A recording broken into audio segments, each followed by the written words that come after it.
Alright folks, welcome back to Procreate. So with the addition of 4.3, we thought we'd update the lesson on selection because selection has gotten significantly better since we did the initial version of this course.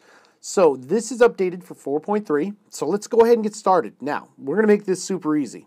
With my pen selected, I'm going to create three shapes. I'm going to go ahead and I'm going to create a red circle. So let's fill that. Make sure you're filling these correctly here because if not, it'll get super weird. Let's put in a blue square, just like that.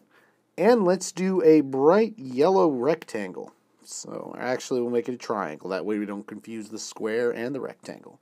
All right, perfect. Now, green is going to be the color that we're going to be working with. So let's go ahead and zoom on into this here. Now the first piece here is you want to make sure that selection is checked and you see that it's the little S ribbon up in the upper left. And I'm going to take you along the top first. So let's go automatic. Now, spoiler alert, Procreate is not the best at automatic selection. So what we're going to do is we're going to come over here and we're going to tap on the red. Now you see that changed color. That doesn't really tell us much. However, watch this. Tap on the brush and now you'll see zebra stripes went over everything but the red. So now if we draw in green, look at what we're doing. We're only drawing on the red. That's the power of the selection. Now I'm going to use two fingers to undo those. Okay, now let's undo the selection. Untap. So let's select.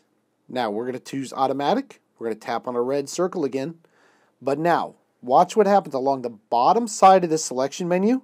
Hit invert. Now you see everything went blue except for the red circle. And now if we tap on our brush, you'll see the red circle has the zebra stripes.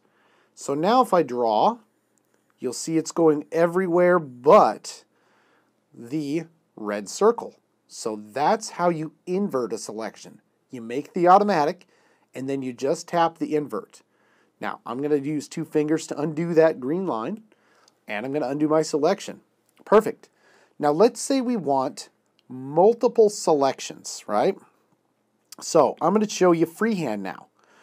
Freehand allows you to trace an object. Now, this isn't terribly scientific, right? You're going to miss some pixels. I don't use freehand a lot when I'm doing something precise. I prefer automatic. But this kind of works just like you would expect it to. So if I now touch on my brush, I can brush green onto my triangle. Let's do two fingers to undo those four strokes. Let's undo the selection. Now, let's check this out. Let's say I have freehand, and I want to choose half of this blue square. I can now come along the base and add it to the selection. So now I can come over here and say I want to add more. I can add it to the selection. Still, I haven't touched any other options yet. I come over here and I add it to the selection. So this is how you can keep adding. Now, this is all very fluid until you hit the next function. Let's hit the brush. Now, I can draw just like you would expect, but now watch this. If I want to add more, unfortunately, I can't. Now I have to make a new selection. All right, so now we've got freehand here, right? Let's say I want to grab this, and I want to add, and then I want to grab that, and I want to add, and then I want to grab this, and I want to add. Cool, so you see I got three additions. But now let's say I got this, and I want to remove. Boom, that's how you remove. Remove. And that's exactly how you remove from a selection. Now you can get a little bit crazier with it. Let's say I want to use rectangles. I can grab a rectangle, and that adds to the selection. There's really no inverse to rectangle. Same thing with ellipse. You can keep adding, and you can keep adding. You can draw an ellipse around the entire thing if you want.